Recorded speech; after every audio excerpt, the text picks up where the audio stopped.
Hi, Isla. Nona's going to read you a story today.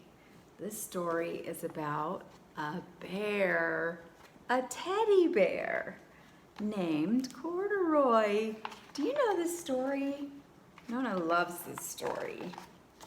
Corduroy is a little bear. Isn't he cute? He lived in the toy store, a big store. Day after day, he waited with all the other animals and dolls for somebody to come along and take him home.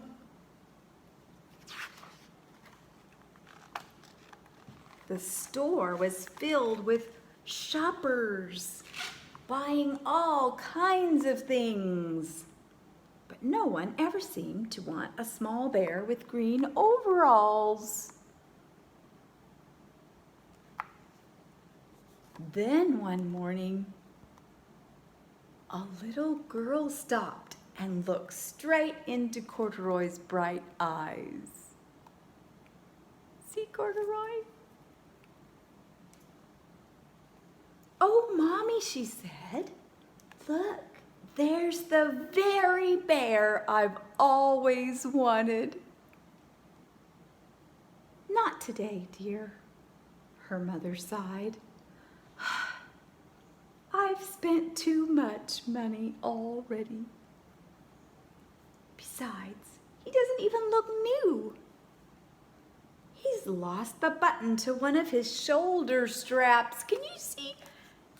He lost one of his buttons. Oh no! Corduroy didn't know he'd lost a button." Corduroy watched them as they sadly walked away.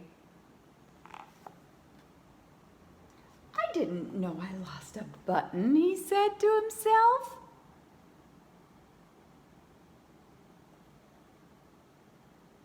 "Tonight, I'll go and see if I can find it."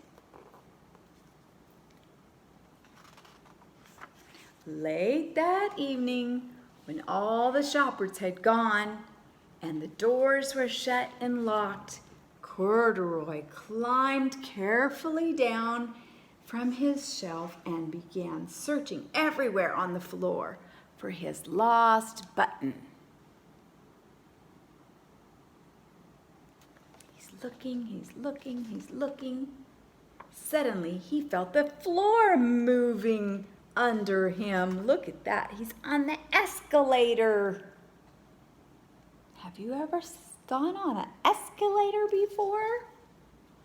Quite by accident, he stepped on an escalator and up he went. Boop, boop, boop, boop, boop, boop, boop. "Could this be a mountain?" he said. "I think I've always wanted to climb a mountain." There he is on the escalator all by himself because everybody's missing from the store. Nobody's there. See, nobody's there. He stepped off the escalator as it reached the next floor, and there before his eyes was the most amazing sight. Furniture! Tables and chairs and lamps and sofas and rows of beds. This must be a palace. Corduroy gasped. "I guess I've always wanted to live in a palace." Look at him. Can you see him? He's so tiny compared to all the other things. He wandered around admiring all the furniture. "This must be a bed," he said. "I've always wanted to sleep in a bed," and he crawled up onto the large, thick mattress. All at once, he saw something on the mattress. Small and round. "There's my button," he cried, and he tried to pick it up. But like all the other buttons on the mattress, it was tied down tight. Somebody had sewed it on. He yanked and pulled with both paws until pop, off came the button, and off the mattress Corduroy toppled. Bang! into a tall floor lamp, and over it fell with a crash. Corduroy's like, "What happened? What happened?" Corduroy didn't know it, but there was someone else awake in the store. It was the night watchman, and he was doing his rounds on the floor above. When he heard the crash, he came dashing down the escalator. "Now, who in the world did that?" he exclaimed. "Somebody must be hiding around here." And he got his flashlight out. Look at that. He's looking for who made that noise. Where's Corduroy? Oh, look at that. I see Corduroy's ears popping out behind the bed.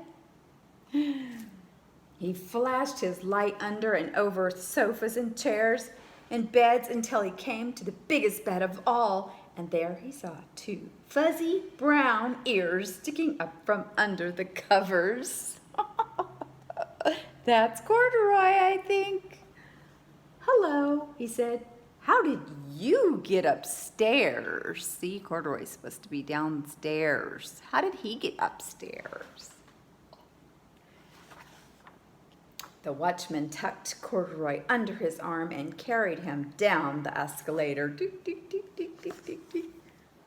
"Let's put you back right where you go, on the shelf with the other animals and dolls. In the toy department."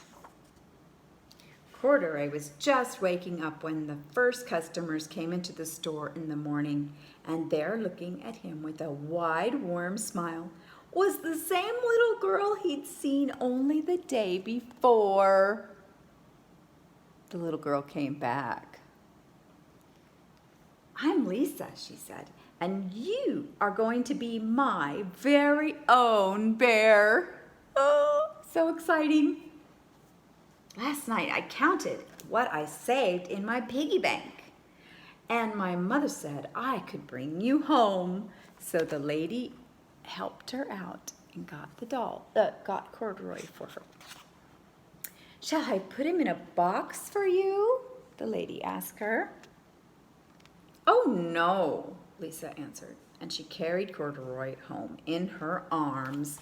Look at that, so sweet. She ran up all the way up 4 flights of stairs into her family's apartment and straight to her own room. There she is.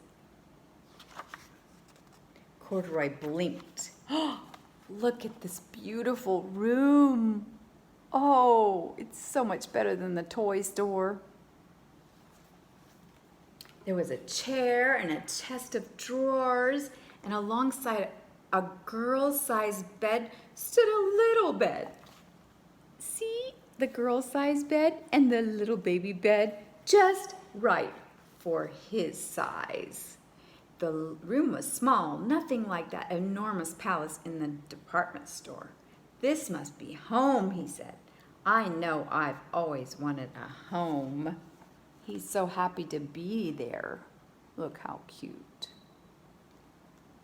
Lisa sat down with Corduroy on her lap and began to sew a button on his overalls.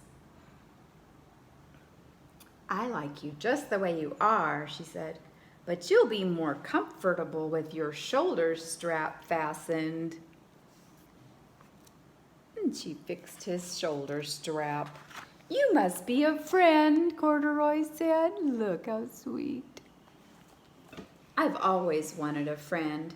"Me too," said Lisa, and she gave him a big hug. "And I'm sending you big hugs from Nona to Isla. I love you. I'll talk to you soon. Bye."